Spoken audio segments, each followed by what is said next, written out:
சிறுக சிறுக சேர்த்து அதுக்காக நிறைய கஷ்டங்கள் பட்டு அதுக்காக நிறைய விமர்சனங்களையும் தாண்டி பரவாயில்ல நம்ம ஜெயிக்கிறோன்னு ஃபேஸ் பண்ணி கடைசியாக ஜெயிச்சு இன்னைக்கு நின்று இருக்கோம். நேற்று தான் கிரகப்பிரவேசம் முடித்தோம். நேற்று நைட் அந்த வீட்டில் தூங்கியே ஆகணும்னு சொன்னாங்க. தூங்கிட்டு இன்னைக்கு காலையில் அப்படியே இந்த ஷோக்கு நாங்கள் காலையில் கிரகப்பிரவேசம் அன்னைக்கு இந்த வீட்டில் தூங்கணுமாங்க. இத்தனை ஆண்டு கால கனவு. ஓகே, இவ்வளோ அவமானங்கள் கஷ்டங்கள்லாம் கடந்து உங்கள் பூமி நீங்கள் சொல்லதே எனக்கு அழகாக தெரிஞ்சது. கீழே பூமியிலேருந்து வானம் வரைக்கும் நம்மோட்டு தான் அப்படிங்கிற அந்த ஃபீல் இருக்குல்ல. நீங்கள் தூங்கி எந்திரிச்சு பார்த்தா விடிஞ்சு பார்த்தா நீங்கள் உங்கள் சொந்த வீட்டில் படுத்துருக்கீங்க. எப்படி இருந்தது அந்த ஃபீல்?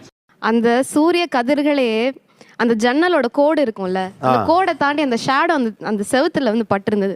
அந்த கதிரே வந்து நமக்கான கதிர் மாதிரி ஒரு ஃபீல் ஆச்சு. நம்ம வீட்டில் நம்ம கட்டின வீட்டில் அந்த சூரிய கதிர்கள் அந்த ஜன்னலோட ஷேடோவோட பார்க்குறது அவ்வளோ அழகாக இருந்துச்சு. என்னோட வீட்டில் போய் எல்லா கதவையும் நான் முதல்ல அப்படி திறந்தது. பின்பக்க கதவெல்லாம் வச்சு ஒரு வீடெல்லாம் நான் பார்த்ததே கிடையாது. ஐ மீன் வாழ்ந்ததே கிடையாது. நாங்கள் அதெல்லாம் போய்